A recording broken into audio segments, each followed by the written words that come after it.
இங்கே ஒரு பேரவலம் நிகழ்ந்து விட்டது பெருமக்களே, என் அன்பு தம்பி தங்கையில அருமை பிள்ளைகளே.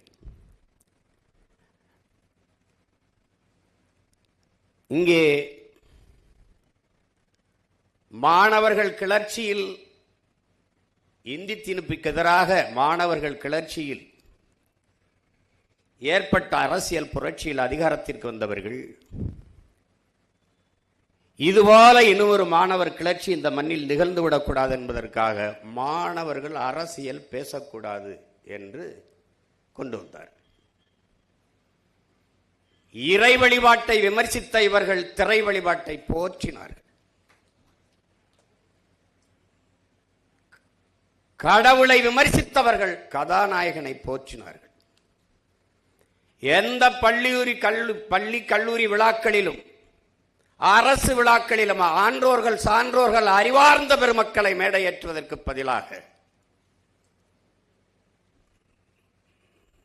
திரைப்பட நடிகர்கள், திரைப்பட இயக்குநர்கள், திரைப்பட நடிகைகள், கதாசிரியர்கள் இவர்களை ஏற்றி பேச வைத்து ஓ இதுதான் ஆக பெரும் புகழ் போல இருக்கிறது, இதுதான் உச்சம் போல இருக்கிறது என்று உள்ளத்தில் விதைத்து இன்று சினிமாவே ஒரு சித்தாந்தமாக மாறி நிற்கிறது. பேரவலம் நிகழ்ந்து விட்டது.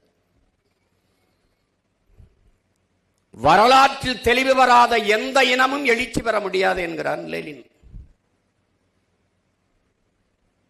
வரலாற்றை மறந்துவிட்ட ஒரு இனம் சுடுகாட்டில் இறந்து கிடக்கிற பிணம் என்கிறான் ஹோசிமி.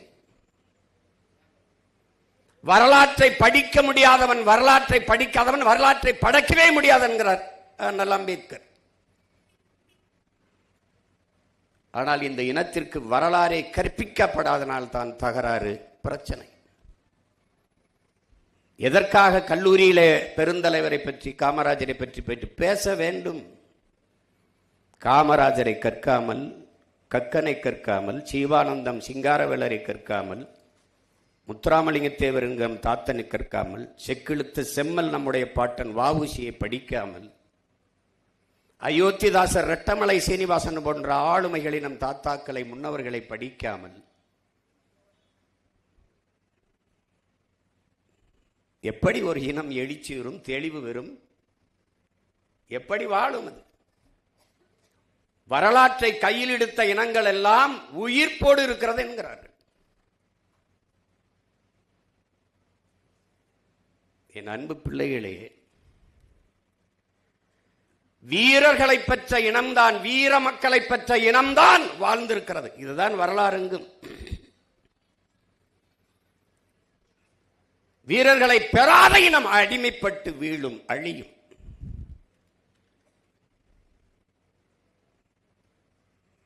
அப்படி வீர மக்களை அறிவார்ந்த, அறம் சார்ந்த, ஒழுக்கம் சார்ந்த தலைமுறையை வளர்த்தெடுத்தாமல் போனதின் தடுமாற்றம் இப்போது.